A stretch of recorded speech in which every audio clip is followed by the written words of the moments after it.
Well, ladies and gentlemen, that's it. We had a snafu. I had to cut it off because power went out before the weigh-ins. But that's the tournament, Smith Mountain Lake. Let me go get the rest of my things. And I got a 5-hour drive back to Maryland. Hey, it's Reverend Big John. Always remember, keep the Lord first and keep your lines tight. God bless. Welcome back, Reverend Big John's backyard fishing. This is the part that I hate about the tournaments, is the drive home afterwards. You know, now, since I live in Maryland, when I come out to Smith Mountain Lake, the drive is pretty much 5 hours. And, you know, after fishing the whole day, you ain't really trying to roll like that, but I got to get back in. I got service in the morning, so I got to go to work tomorrow. And anyway, it was a, you know, it was an okay tournament. Like I said, I caught about 6 or 7 fish, but only 3 were big enough. They had to be at least 14 inches in order to keep. And so I caught my 2 biggest one on a robo worm. I got a 4-pounder and a 3-pounder. And the little robo finesse worm, I caught those up under some docks. And the last one was only 14 inches exactly. And he was the smallest, but I caught him with the whopper plopper. Go figure. My whopper plopper is normally my big boy getter. This time it was turned around. So small worm, big fish. Big plopper, little fish. Anyway, so I was excited about the day because pretty much I was going to, you know, for the first time I actually came down and got a chance to go fish Smith Mountain Lake before the tournament. And so normally I don't get a chance to practice other than standing on the shore. But a guy named Bill, another co-angler, you know, offered the, you know, to take me out with him. I was like, cool, you know. And so when I went out, I had a good day in the practice. It almost is kind of a blessing and a curse at the same time. One, I had a good day with soft plastic. I caught my limit and everything on Friday, you know, and I had a Cheetos finesse worm, I had a robo worm, and I had my brush hog, and all those things caught something. So I'm thinking, you know, I'm feeling confident that the lures I have are going to work. So anyway, fast forward to today, and you know, the guy, he has a plan. He wants to go somewhere, so you know, he goes, because they never going. When you're a co-angler, you sit at the back of the boat, and they're not ever really going to go where you suggest to go. So I understand that. I don't really say anything either, because I know, you know, they got their thing figured out. So anyway, but he asked me about mine, so I told him what it was. He said, well, maybe, you know, we can kind of check that spot out later in the day. Well, in my mind, I'm thinking later in the day is not really going to be that good, because by the time we get back, it's already been hit. So anyway, so we out there this morning, and you know, I'm throwing the stuff. Like I said before, my GoPro cut off on me yet again. I don't know why this thing keeps cutting off, but anyway, so we out here, and I'm using the stuff that I used yesterday, and of course, it's different because now I'm with the boater who's running his game as well. So when you're using soft plastic, it's more like a more finesse approach, slower approach, you know.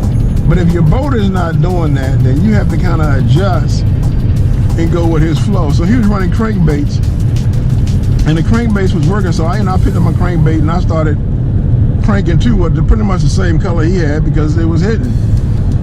So he hits like two big ones, 3. It ended up hitting like 3 nice bass on a crank, you know, and I'm cranking mine, and my crankbait is a little bit bigger than his. So he's cranking one and he gets big ones. I crank mine and I get a little dink. I'm sitting there like, well, wait a minute, the lure is bigger than you. So you know, go figure that. It really is no rhyme or reason. For some reason, you know, the bigger fish like the smaller bites, but every now and then they will go hit the big thing. But I just couldn't believe it. So anyway, we kept running those patterns, and he was doing that, and then he hit the docks, and you know, they turn a boat a certain way, because when you are the boater, you get first water, you know, which makes a difference, because I'm pretty much coming behind him unless there's a different location that I can throw to that looks equally as good as what he's fishing. I mean, we pretty much fishing the shallows right now. So, but if he's on one side of a dock and you in the back, the other part of the dock is too far away. And so you kind of forced to, you know, fish right there in that same area. But you got to fish. Yes, it cut off again. But I'm back. Why? Because I got 2 hours on this road. And I don't have to hold this. This is on my GoPro, so it's on my head. I'm simply driving, still doing what I would normally do, still looking at the road. But I still got 2 hours left, so I'm talking. I ain't gonna be able to talk for 2 hours, but anyway, so we go through the whole day. And finally, somewhere around, now we get out, now we leave out at 6. I don't get my first hit till about 10 o'clock. That's pretty much 4 hours, right? Around 10 o'clock, I finally get a hit.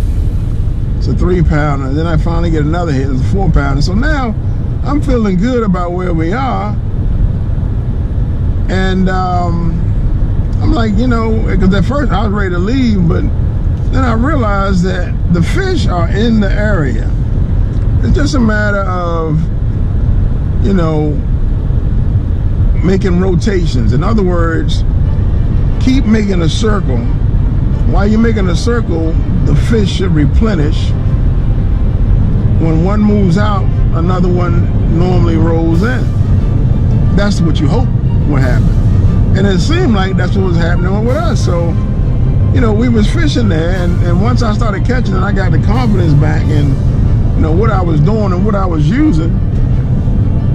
He then says, well, you know, let's make the run back and you know, find something else. And I'm like, well, to me, we should just stay where we are. But I'm not the boater. And so we end up going back. But once we go back, we don't have the area to ourselves no more. As a matter of fact, any area that's around the